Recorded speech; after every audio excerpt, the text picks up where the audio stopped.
No ega see nüüd väga vale mõte ei ole, aga ma pean ka kohe ütlema, et mina ei ole luurajana kunagi töötanud, et võib-olla te peate seda välisluure käest täpsemalt uurima, et vastuluure spetsiifika on natukene teine. Aga kindlasti mulje ja usalduse loomine on vajalik, aga ütleme, et meie siis vastuluure ja luurekeeles pigem sellest räägitakse kui legendeeritud vestlusest, et keegi ei võta seda nii, et me nagu spetsiaalselt valetame, eks on ju, et noh, seda võib nii nimetada, aga meie töö spetsiifika on selline, et me vahel jah, peame inimesele looma võib-olla teistsuguse ettekujutuse tegelikkusest ja nii edasi, et noh, ja siin tulebki see mängu spetsiifika on erinev, et kuigi pannakse kõik ühte patta tihti, samamoodi nagu sõna julgeolek, millest me alguses rääkisime, et kõik on luure, et ei, et vastuluure eesmärk on tõkestada kuritegude toimepanemist. Luure iseenesest jälle vastupidi tegutseb ju välismaal ja noh, siis proovib veenda ja hõlmata inimesi positiivselt, et inimesed töötaksid teise riigi kasuks ja tooksid selle riigi saladusi, eks on ju, eelkõige või muud infot ja sunnib neid inimesi nii-öelda seadust rikkuma, eks on ju. Et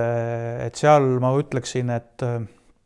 luures need eetilised ja sellised filosoofilised küsimused on palju keerulisemad, et vastuluures on mõneti see asi natukene mustvalgem, eks on ju, et kui sa oled veendunud, et keegi on kuriteo toime pannud, et on reetur või asumas reeturi teele, noh siis seadus on selgelt sinu poolel, eks on ju. Aga luuremaailmas, et sa tegutsed nagu sellisel õhukesel jääl, et sa pead tihti ka teadvustama, et see, mida sa teed, on sisuliselt teise inimese kihutamine kuriteole. Kaks kommentaari, et ühelt poolt tõsi luure vastuluure erinevad maailmad, isegi vestlused, üks kuulab üle, teine on niisama vestlused, see on kaks täiesti erinevat asja, aga info kogumine, iseenesest teabehange, seda teevad ka vastuluured, et see on siuke ühendav lüli ja teine kommentaar, mis mul oli, et välisluure aastaraamatus räägiti sellest, et kuidas luure, see tuleb tagasi selle värbamise teema juurde, et kuidas leida selliseid isiksusi, kellel on, seal nad sõnastasid selle niimoodi, et kellel ühelt poolt oskab võtta riske,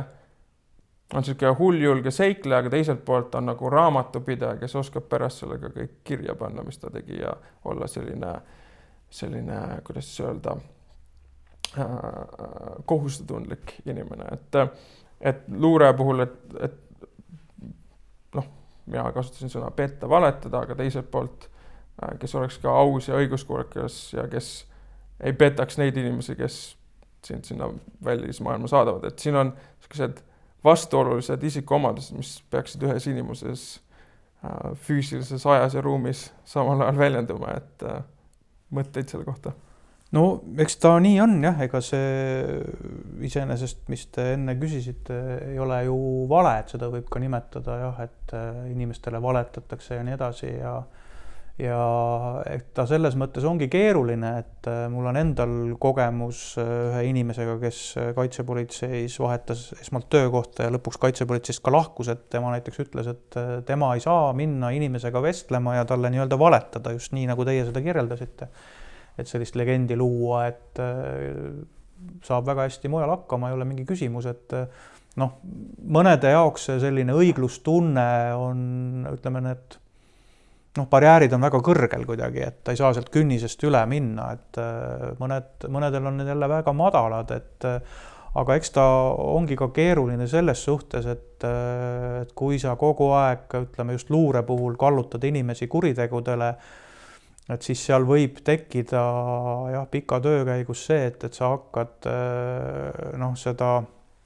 tööl õpitut rakendama oma ka muus elus, et sa võid minna seal üle piiride, et see on õhkõrn jää jälle, et ülemused peavad selle ära tabama, et kas see inimene ikka saab seda tööd edasi teha, et võib-olla ta peaks mingit valdkonda vahetama, et ta ei lähe üle piiride ja nii edasi,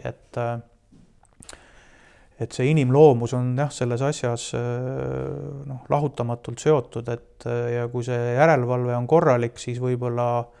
suudetakse suuremaid jamasid vältida, aga paratamatult selle tööga käivad jamad kaasas, et aeg-ajalt ikka keegi läheb üle piiride või ei saa aru, mida ta tohib teha, mida ta ei tohi teha. nii et eks ta ongi selline keeruline maailm ja selle tõttu ka need nõudmised, mis nendele inimestele esitatakse, ongi sellised, mis ei võimalda lihtsalt inimesi tööle võtta.